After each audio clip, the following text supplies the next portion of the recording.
안녕하세요. 저희는 국제결혼 업체 소개로 만나 결혼한 한국 저 코리아스 우즈베키스탄 국제부부입니다. 안녕하세요. 저는 나탈리아, 25살의 우즈벡 여성입니다. 타슈켄트 근교의 작은 마을에서 태어나고 자랐지만 항상 더 넓은 세상, 특히 발전된 나라에서의 삶을 갈망했어요. 특히 K-팝과 한국 드라마에 한동안 빠진 적이 있었던 터라 막연하지만 한국에서의 삶은 제 동경의 대상이었죠. 가족들은 제게 끊임없이 결혼 이야기를 꺼냈습니다. 특히 어머니는 좋은 나이가 지나가고 있다며 걱정 섞인 한숨을 내쉬곤 했어요. 하지만 저는 단순히 결혼만을 원하지 않았어요. 제 마음속엔 안정된 미래와 더 나은 삶에 대한 갈망이 자리 잡고 있었습니다. 그러던 어느 날 친구 한 명을 만나 대화를 나누던 중 국제 결혼에 대한 이야기를 하게 되었어요. 최근 우즈벡 여성들이 한국 남자와 결혼을 하는 경우가 많아졌고, 웬만한 우즈벡 여성들의 외모가 한국에서는 굉장히 아름다운 편에 속한다면서 남성들에게 인기가 좋다고 말이에요. 또한 친구의 말에 의하면 한국 남자들은 매우 성실하고 가정적이라고 말했어요. 친구 사촌이 한국 남자와 결혼해 서울 근교의 아파트에서 행복하게 살고 있다는 이야기를 들려주었죠. 남편이 매달 안정적인 수입을 가져오고 가전제품으로 가득한 현대적인 부엌, 온돌 바닥이 있는 따뜻한 집에서 살고 있다고 했습니다. 처음에는 그저 흘려들었지만 밤마다 그 이야기가 머릿속을 맴돌았고 저도 그런 삶을 살 수 있지 않을까 하는 희망이 생겼어요. 우리 마을에서는 경제적 기회가 제한적이었어요. 대학을 졸업했지만 적당한 일자리를 찾기 어려웠고 미래가 불투명했습니다. 부모님은 나이 들어가며 건강이 악화되고 있어서 빨리 결혼을 하면 좋겠다는 생각을 더 하게 됐던 것 같아요. 그래서 저는 결심했습니다. 한국인 남성과 결혼해 그곳에서 새 삶을 시작하기로요. 친구에게 사촌이 어떻게 한국 남자와 결혼했는지 물었더니 한 국제결혼 알선 업체를 소개해 주더라고요. 떨리는 마음으로 카페에 앉아 열심히 제 프로필을 작성했어요. 제 사진과 함께 간단한 자기소개, 취미, 그리고 미래에 대한 소망을 적었습니다. 특히 한국에서 안정된 가정을 꾸리고 싶다는 마음을 강조했죠. 성실하고 가정적인 사람을 찾고 있으며 함께 행복한 가정을 이루고 싶다고 말이에요. 제출 버튼을 누르는 순간 이것이 제 인생을 완전히 바꿀 결단임을 직감했습니다. 두려움과 기대감이 교차했지만 뒤로 물러설 수는 없었어요. 집으로 돌아가는 길 하늘을 바라보며 이 선택이 옳기를 기도했습니다. 어머니에게 제 결정을 말했을 때 그녀는 처음에는 놀라워했지만 이내 제 손을 꼭 잡아주었어요. 딸의 더 나은 미래를 위한 선택을 존중해 주셨죠. 아버지는 걱정스러운 표정이었지만 말없이 고개를 끄덕여 주셨습니다. 그렇게 저는 한국에서의 새로운 삶을 향한 첫걸음을 내딛었어요. 한국어 공부를 시작했고 인터넷으로 한국 문화와 생활 방식에 대해 찾아보며 준비했습니다. 밤마다 서울의 밤 풍경 사진을 보며 곧 그곳에서 살게 될 저의 모습을 상상했죠. 미지의 세계로 향하는 문을 조금씩 열어가기 시작했습니다. 알선 업체에 등록한 지 2주 후 한국인 남성 민호 씨의 프로필을 받았어요. 37살 소방관, 진지한 눈빛을 가진 남자였습니다. 그의 사진을 보니 단정하고 믿음직스러워 보였죠. 조금 긴장된 마음으로 그의 프로필을 여러 번 읽어보았습니다. 처음에는 저보다 나이가 12살이나 많아서 괜찮을까라는 우려의 마음이 살짝 들었어요. 그래도 한국에 가면 삶이 더 나아질 것이라는 기대감을 가지고 제안된 프로필을 찬찬히 살펴보았죠. 민호 씨의 첫 메시지는 간결했지만 정중했어요. 자신을 소개하며 소방관으로 일하고 있다고 했습니다. 오랫동안 일에만 집중하다가 이제야 가정을 꾸리려 한다는 내용이었죠. 그렇게 눈에 띄는 잘생긴 외모는 아니었지만 소방관이라는 직업을 가져서 인지 듬직한 체구와 강인한 인상이 마음에 들었습니다. 왠지 모를 진솔함이 느껴졌어요.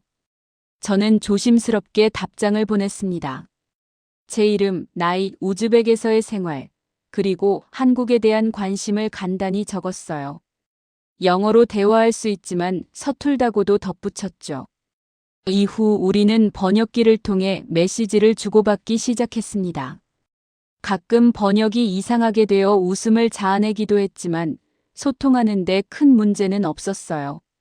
민호 씨는 자신의 일상을 자세히 들려주었습니다. 소방서에서의 일과 집에서 키우는 작은 화분들, 그리고 가끔 등산을 즐긴다는 이야기까지요. 일주일 후 그는 영상통화를 제안했어요. 떨리는 마음으로 수락했습니다. 화면 속 그는 메시지에서 느꼈던 것보다 더 수줍어 보였어요. 서투른 영어로 인사를 건네며 부끄러워하는 모습이 어찌나 귀여웠는지 모릅니다. 첫 영상통화는 어색했지만 이상하게도 편안함도 느껴졌어요. 그는 제 이야기를 진지하게 들어주었고 한국 생활에 대해 솔직하게 알려주었습니다. 문화 차이도 있을 거라며 적응하는 데 도움을 주겠다고 했어요. 그 후로도 우리는 자주 영상통화를 했습니다. 시간이 지날수록 서로에 대해 더 많이 알게 되었고 거리감은 줄어들었어요. 최민호 씨는 자신의 가족에 대해서도 이야기해 주었습니다. 부모님은 이미 돌아가셨지만 형과 형수가 있다고 했어요. 그들에게 저에 대해 이야기했다고 합니다. 한 달쯤 지났을 때 민호 씨는 조심스럽게 제안했어요. 직접 우즈벡에 와서 저를 만나고 싶다고요. 그 말을 들었을 때 심장이 빠르게 뛰었습니다. 이제 정말 현실이 되는구나 싶었죠. 그의 진지한 눈빛이 화면을 통해서도 전해졌습니다. 우리의 관계가 이제 새로운 단계로 접어들 준비가 된 것 같았어요.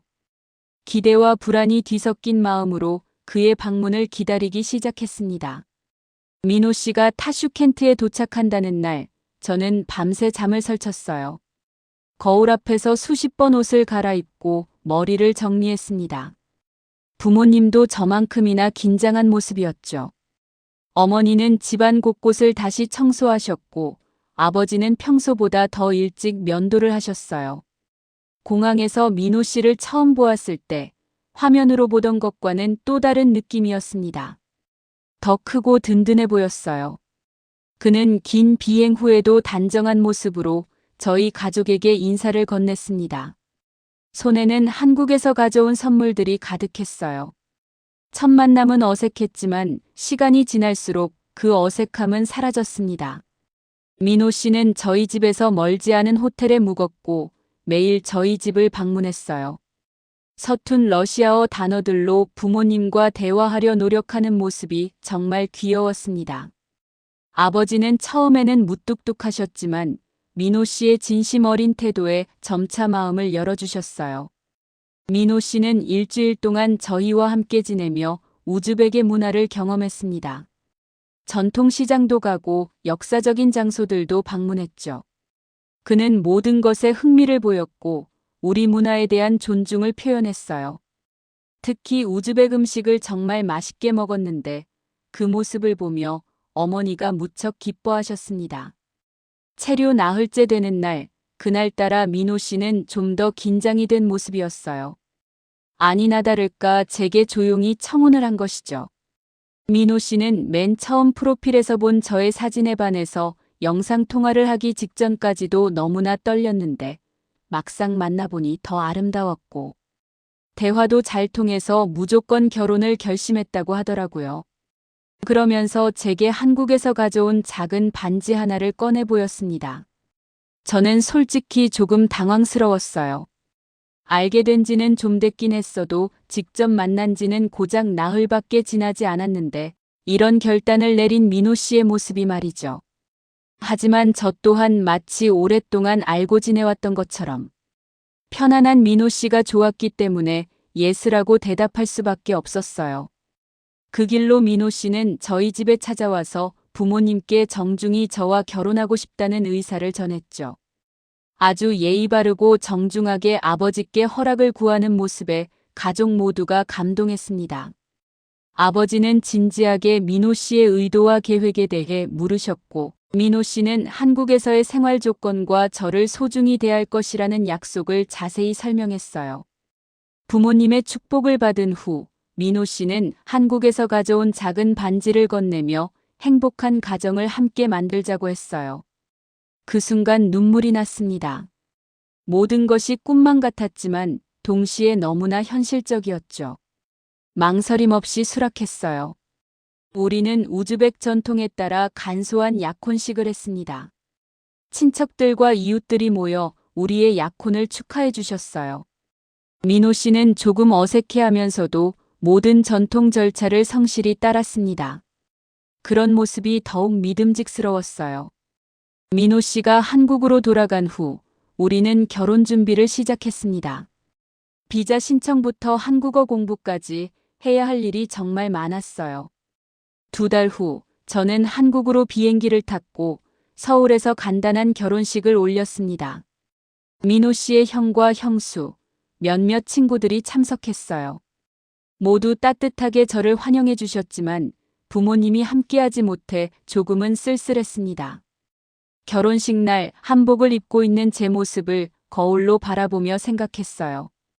이제 정말 한국인의 아내가 되는구나. 설렘과 두려움이 교차했지만 민호 씨의 다정한 미소를 보며 모든 것이 잘 될 거라고 믿었습니다. 새로운 삶의 장이 시작되었어요. 하지만 민호 씨의 아파트 문을 열고 들어섰을 때 현실이 저를 기다리고 있었습니다. 작지만 깔끔한 투룸 아파트였어요. 민호 씨는 제 반응을 살피며 방이 마음에 드는지 물었습니다. 물론 좋다고 대답했지만 솔직히 말하면 상상했던 것보다는 작았어요. 그래도 우리의 첫 보금자리라는 생각에 설렜습니다. 첫날 밤 잠을 이루지 못했어요. 낯선 침대, 낯선 소리, 낯선 냄새. 모든 것이 달랐습니다. 창문을 통해 들어오는 도시의 불빛이 우즈벡의 별빛과는 너무나 달랐죠. 민호 씨는 옆에서 깊이 잠들어 있었어요. 그 모습을 바라보며 이제 정말 한국에서 새 삶을 시작하는구나 싶었습니다. 다음 날 아침 민호 씨는 일찍 출근했어요. 저에게 집 열쇠와 교통카드, 그리고 비상 연락처가 적힌 메모를 남겼습니다. 혼자 남겨진 첫날 아파트 안을 둘러보며 이곳이 제 새로운 집이라는 사실을 실감했어요. 냉장고를 열어보니 민호 씨가 준비해둔 음식들이 있었습니다. 세심한 배려가 감동이었죠. 하지만 그날 오후 처음으로 혼자 마트에 가려다 좌절을 맛보았어요.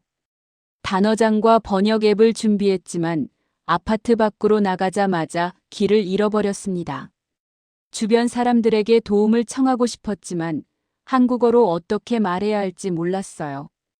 결국 3시간을 헤매다 겨우 집을 찾아 돌아왔습니다. 그날 처음으로 고향이 그리워 울었어요. 민호 씨가 퇴근했을 때 저는 아무 일도 없었던 것처럼 웃으며 맞이했습니다. 하지만 그는 제 붓기 있는 눈을 보고 무슨 일이 있었는지 물었어요. 저는 그날의 어려움을 이야기했죠. 민호 씨는 미안해하며 주말에는 동네를 함께 둘러보자고 약속했습니다. 그의 이해심에 다시 한번 안심이 되었어요. 다음 날부터는 집에서 한국어 공부를 시작했습니다. 민호 씨가 준비해준 교재와 인터넷 강의를 통해 하루 종일 공부했어요. 안녕하세요, 감사합니다. 이것 주세요와 같은 기본적인 표현부터 연습했습니다. 생각보다 어려웠지만 포기하지 않았어요. 일주일 후 용기를 내어 다시 마트에 도전했습니다. 이번에는 미리 길을 외우고 필요한 단어들을 메모해 갔어요. 실수도 많이 했지만 마트 직원들이 친절하게 도와주셨습니다. 작은 성공이었지만 그날 저녁 민호 씨에게 자랑스럽게 제가 직접 산 재료로 요리를 대접했어요. 하지만 생활이 안정되어 가는 것 같았지만 밤이 되면 종종 불안감이 찾아왔습니다. 한국에서의 미래가 정말 제가 꿈꾸던 것일까? 민호 씨와 정말 행복할 수 있을까? 가끔은 너무 성급하게 결혼한 것은 아닐까 하는 의문이 들기도 했어요. 하지만 그런 생각이 들 때마다 민호 씨의 다정한 배려를 떠올리며 마음을 다잡았습니다. 한국 생활 2달째, 신혼과 한국에서의 일상도 이제 조금씩 익숙해지기 시작했죠.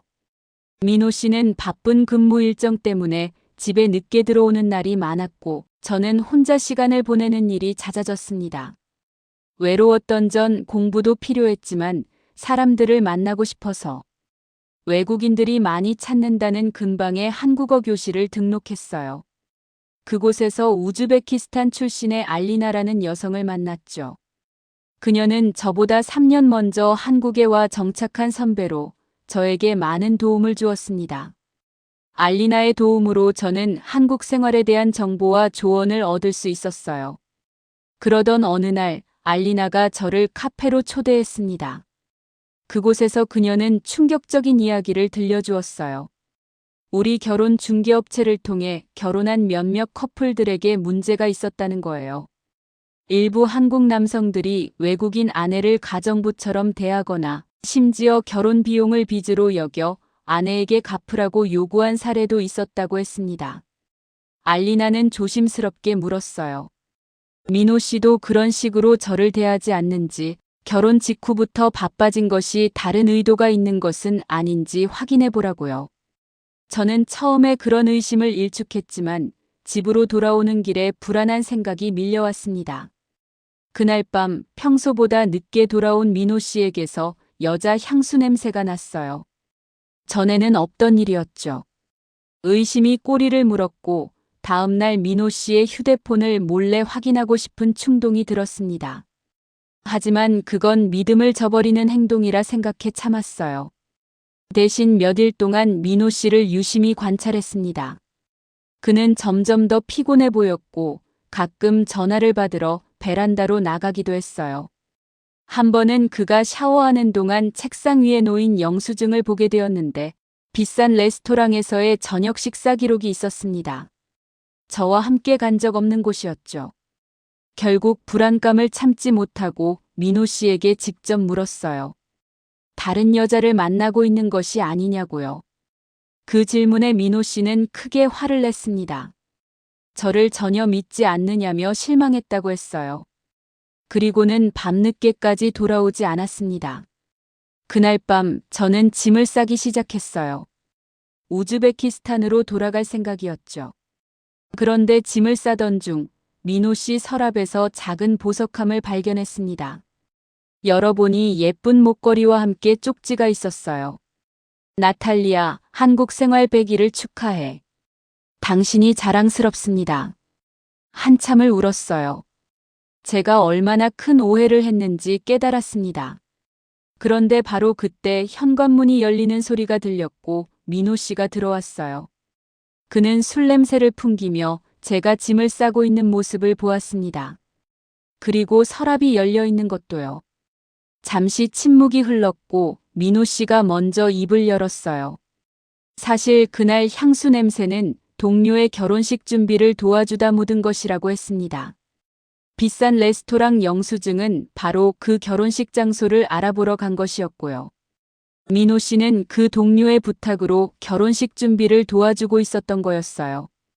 특히 그 동료가 외국인 여성과 결혼하는 터라 민호 씨에게 조언을 구했다고 합니다. 그리고 전화를 베란다에서 받은 것은 제 생일 선물을 준비하고 있었기 때문이었어요. 100일 기념 목걸이는 그중 하나였고 더 큰 선물로 제 부모님을 한국으로 초대하는 비행기 표를 예약하고 있었다고 했습니다. 부끄러움과 후회가 밀려왔어요.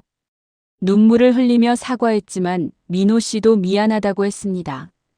제가 외로움을 느끼게 해서, 그리고 충분한 대화 없이 오해가 쌓이게 해서요. 그날 밤 우리는 정말 오랜 시간 이야기를 나눴어요. 서로의 두려움과 기대, 꿈에 대해 솔직하게 대화했습니다. 민호 씨는 자신도 처음에는 단순한 호기심으로 국제 결혼을 알아보다 제게 첫눈에 반하는 바람에 성급하게 결혼을 진행하긴 했지만 가끔은 우리가 서로를 충분히 알지 못한 채 결혼했다는 생각에 불안해진다고 고백했습니다. 그 고백에 더 울음이 나왔지만 동시에 마음이 가벼워지는 느낌도 들었어요. 민호 씨는 제가 정말 소중하다고, 그리고 함께 어려움을 극복해 나가고 싶다고 말했습니다. 이튿날 민호 씨는 저를 위해 휴가를 내어 서울 근교에서 좋은 공기를 마시며 간만에 오붓한 시간을 보냈어요. 그리고 저녁에는 그 비싼 레스토랑에 저를 데려갔죠. 그곳에서 민호 씨는 100일 기념 목걸이를 직접 제 목에 걸어주었어요. 갈등은 있었지만 그 갈등을 통해 우리는 훨씬 더 가까워졌습니다. 아직 많은 것들이 불확실했지만 함께 노력한다면 이 어려움을 극복할 수 있을 거라는 희망이 생겼어요. 오해가 풀린 이후 우리의 관계는 더욱 깊어졌어요. 민호 씨는 집에 돌아오면 항상 제 하루를 물어봐 주었고 저는 서툰 한국어로라도 소소한 일상을 나누려 노력했습니다.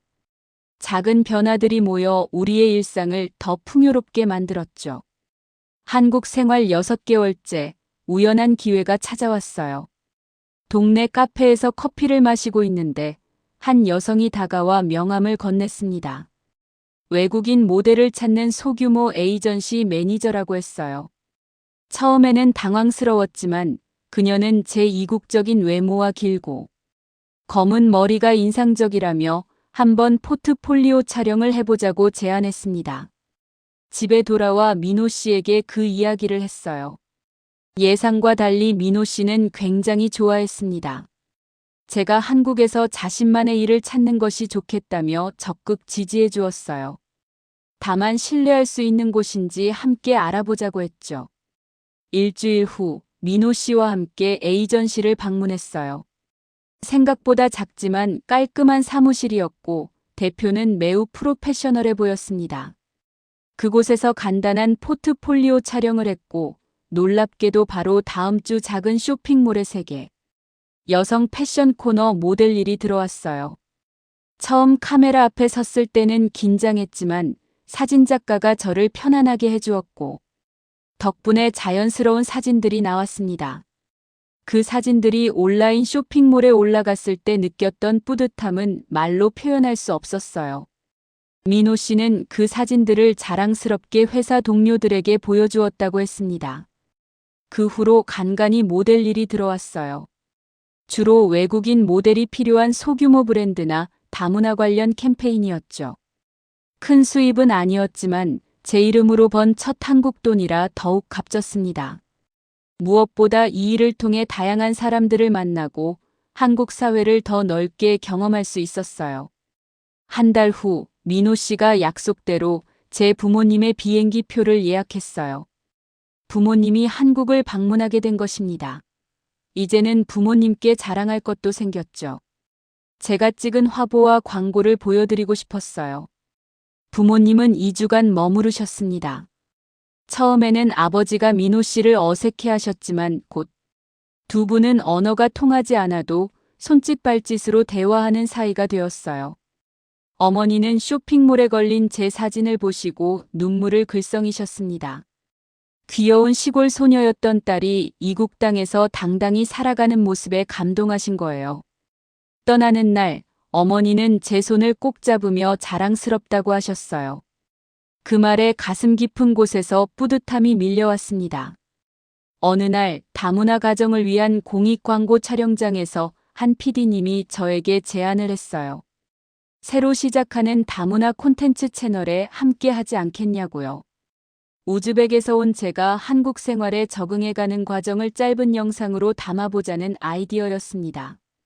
처음에는 카메라 앞에서 말하는 것이 부담스러웠지만 민호 씨의 격려로 도전하기로 했어요. 서툰 한국어로 촬영한 첫 영상은 생각보다 좋은 반응을 얻었습니다. 많은 다문화 가정 여성들이 공감한다며 응원 메시지를 보내주었어요. 이 채널 덕분에 저와 비슷한 처지의 친구들도 많이 생겼고 서로에게 위로와 조언을 나누는 커뮤니티가 형성되었습니다. 한국 생활 1년이 되던 날 민호 씨와 저는 특별한 저녁 식사를 했어요. 식탁에 앉아 지난 1년을 되돌아보며 우리가 얼마나 많이 성장했는지 이야기했습니다. 민호 씨는 제게 큰 선물을 주었어요. 한국 영주권 신청서였습니다. 이제 정식으로 한국에 정착하는 첫 단계를 밟게 된 거죠. 더 놀라운 소식은 그 다음 날 왔어요. 제가 출연했던 다문화 콘텐츠가 인기 유튜브 채널에 눈에 띄어 정식 패널로 함께하고 싶다는 연락이 온 거예요. 다양한 국가에서 온 여성들의 한국 적응기를 다루는 내용이었습니다. 저는 우즈벡 출신 대표로 제 이야기를 나누게 되었어요. 이 기회는 제 삶을 완전히 바꿔놓았습니다. 한국어 실력도 빠르게 향상되었고 유튜브를 통해 만난 사람들 덕분에 한국 사회를 더 깊이 이해하게 되었어요. 때로는 콘텐츠 제작으로 지치기도 했지만 민호 씨는 항상 저의 든든한 후원자였습니다. 제가 촬영으로 바쁠 땐 집안일을 도맡아 하며 저의 새로운 도전을 응원해 주었어요. 물론 아직도 힘든 순간들이 있어요. 가끔은 고향이 그립고 영상에서 실수할까 불안할 때도 있습니다. 하지만 이제는 알아요. 이 모든 경험이 저를 더 강하게 만들어 간다는 것을요.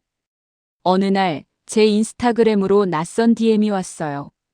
최근에 한국으로 시집온 우즈벡 여성이었는데 제 유튜브 영상을 우연히 보게 되었다며 연락했다고 했습니다. 그녀는 한국 생활에 적응하는 것이 너무 힘들다고 어떻게 해야 할지 모르겠다고 했어요. 그녀의 메시지를 읽으며 제 초기 모습이 떠올랐습니다. 저는 그녀에게 제가 경험했던 그리고 극복했던 방법들을 공유했어요. 한국어 학습 앱, 비자 문제 해결 팁, 그리고 문화 충격을 이겨내는 방법까지요. 그 후로 점점 더 많은 메시지가 오기 시작했어요. 유튜브 댓글, 인스타그램 메시지, 때로는 이메일을 통해서도요. 모두 저와 비슷한 상황에 있는 여성들이었죠. 그들의 이야기를 들으며 제가 먼저 겪은 어려움을 다른 사람들이 조금이라도 덜 겪을 수 있도록 돕는 것이 새로운 보람이 되었습니다. 얼마 전 민호 씨와 함께 우리의 미래에 대해 이야기했어요. 아이를 가지고 싶은지, 어떤 집에서 살고 싶은지, 그리고 제 유튜브 활동을 어떻게 발전시켜 나갈지까지. 그 대화 속에서 깨달았습니다. 성급했던 시작과는 달리 이제 우리는 천천히 하지만 확실하게 함께 걸어가고 있다는 것을요. 진정한 사랑은 완벽한 시작이 아닌 함께 성장하고 싶은 의지에서 비롯된다는 것을 이제야 알겠습니다. 그리고 새로운 나라에서의 적응은 단순히 언어와 문화를 배우는 것을 넘어 자신만의 자리를 찾고 다른 사람들에게도 도움을 줄 수 있게 되는 여정이라는 것도요. 저도 처음에는 많은 도움을 받았지만 이제는 제가 다른 이들에게 도움을 줄 수 있는 위치가 되었습니다. 우리의 이야기는 여전히 쓰여지고 있고 앞으로 펼쳐질 장들이 기대되기 시작했어요.